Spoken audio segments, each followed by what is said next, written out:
He thought a friendly chess match would be a harmless diversion. She thought it would be a weekend visit with her daughter. Neither realized that behind those carved ivory pieces lay lessons in power, patience, and purpose more profound than either had learned in years. Mary Evans stepped off the early morning train at Old Haven Station, her single black leather satchel resting lightly on her shoulder. Inside was the same purse she'd carried for 2 decades, worn smooth at the corners, and a folded newspaper crossword tucked into its side pocket. She sighed at the gentle hush of the station, savoring the rare quiet before the bustle of a day begun. At 72, Mary valued her independence above all. Fine at home meant comfort in solitude, but lately her apartment had grown to silent, each tick of the clock echoing in empty rooms.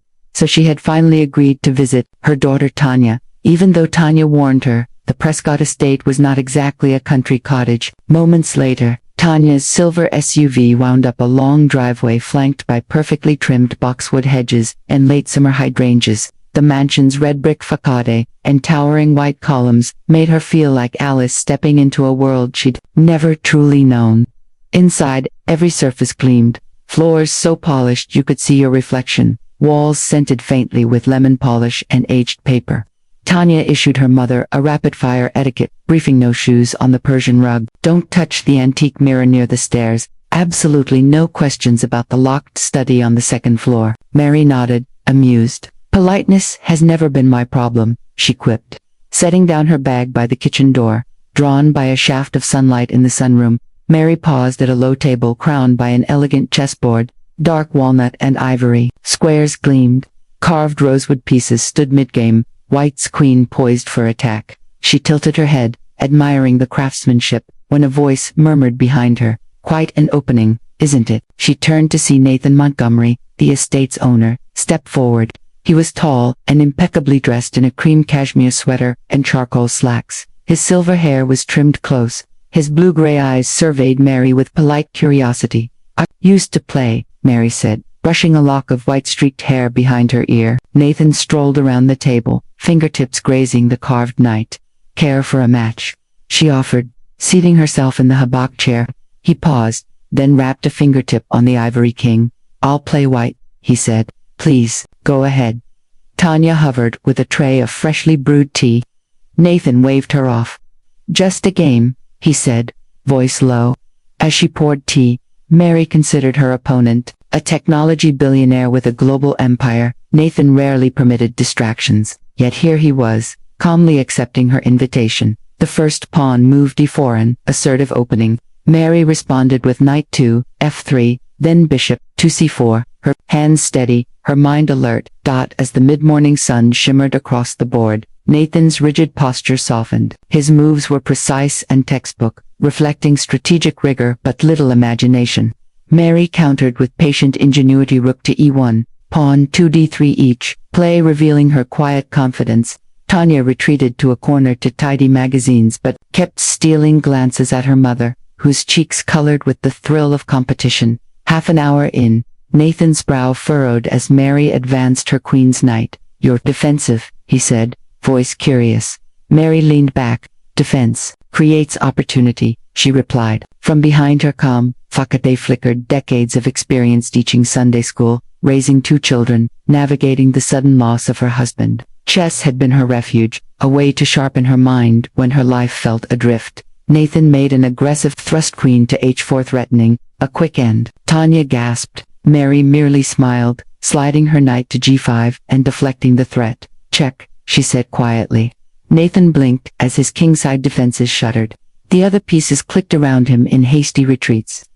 Mary's rook slipped down the file, coordinating with bishop and queen. In 3 more moves, his king was cornered. "Checkmate." Mary's voice held no triumph, just gentle finality. Tanya let out a breath she'd held. Nathan exhaled, closing his eyes for a moment.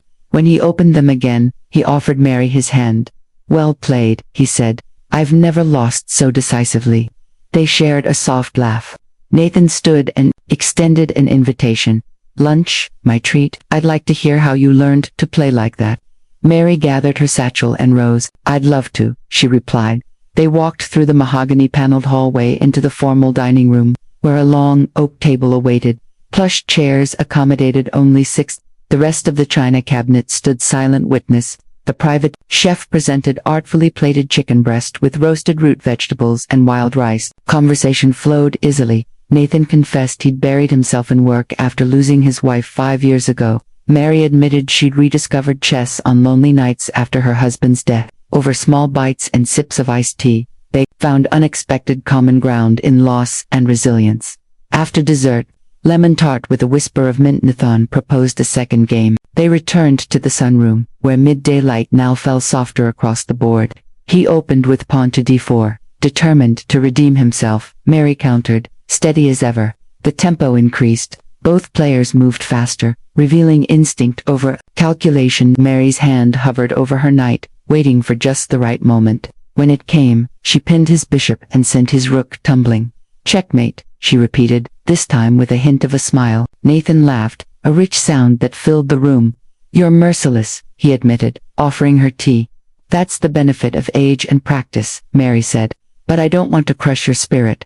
Nathan shook his head. You've done more for my spirit this morning than any business deal, he confessed. They fell into companionable silence, sipping tea and listening to the distant hum of estate life. Nathan finally rose, smoothing his sweater. I'd like you to stay for dinner as well, he said. No, chess just company. Mary studied him, then nodded. I'd like that.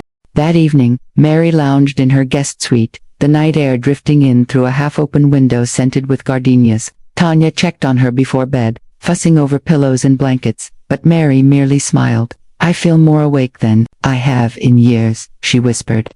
Tanya hugged her mother, gratitude shining in her eyes. The next morning dawned clear and cool. Nathan found Mary in the rose garden, where frost still clung to petals. He carried 2 steaming cups black coffee. For him, cardamom rosemary tea for her. They sat on a wrought-iron bench facing the central fountain. The gurgle of water and a chill breeze formed a quiet symphony. You're punctual, Mary noted, wrapping her hands around the mug. Nathan shrugged. I've realized how much I value this time, he replied. Silence once terrified me. Now I crave it. Mary nodded. Silence teaches truth you can't hear otherwise. She gazed at the fountain's steady arc. When my husband died, I found solace in the click of chess pieces. It reminded me I still had agency one move at a time. Nathan's face softened.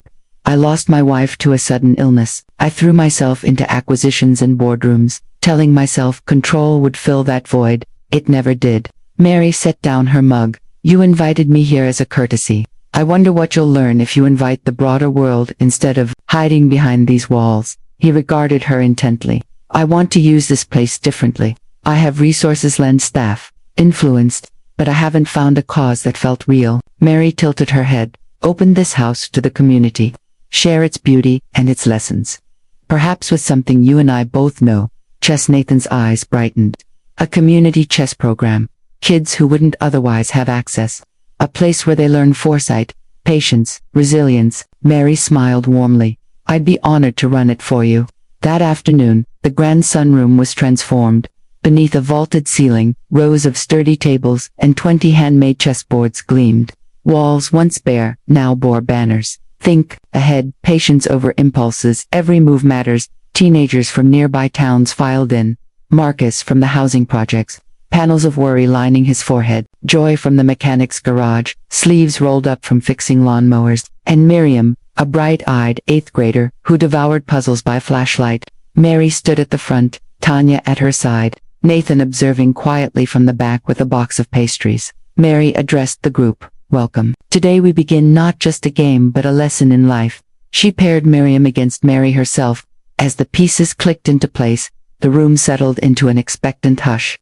Mary guided Miriam through opening traps, pressing gently. What do you see ahead?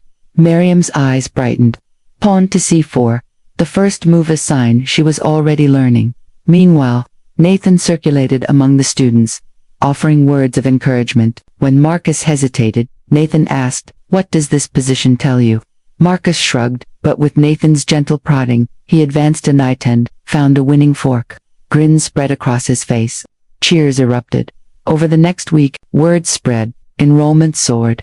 Parents dropped off children in the mornings and returned in the afternoons, marveling at newfound confidence in their kids. Mary taught not only tactics, forks and pins, but also how to recover from mistakes. When you blunder a queen, you reset, breathe, and plan again. One evening, as dusk settled, Mary and Nathan reviewed the program's first month. Handwritten sign-up sheets, donation pledges, community testimonials, all pages in a growing booklet of success. Nathan placed a hand on Mary's arm. "You've done more here in 30 days than I accomplished in 2 years." Mary shook her head gently. "I only showed up. The real work came from the kids. They just needed a place to think." Epilogue. 3 months later, the old Maplewood Library stand, once decaying, now glowed with renewed purpose. A plaque at the entrance read, "The Montgomery Evans Chess Academy, where strategy meets heart." Mary, in her favorite navy cardigan and well-worn watch, guided a new student through a Tanya handled registrations and bookkeeping. Nathan visited weekly, pastries in hand and always smiling in genuine appreciation. He had learned that legacy is not built in boardrooms, but in moments of connection. One Saturday, Mary reset the championship board alone under the morning sun. A bronze trophy awaited the winner of the upcoming community tournament. She paused, reflecting on how a simple invitation to play chess had awakened a new chapter in her life. And in Nathan's dot, the sun climbed. Students arrived in pairs and trios, laughter echoing across the lawn. Mary looked up at Nathan, then at the eager faces. "Control is overrated," she told him quietly. "What we build together, that's what endures." He nodded, eyes bright, and it all started with one match. Mary placed the first pawn on the board. "Then, let's see where the next move leads."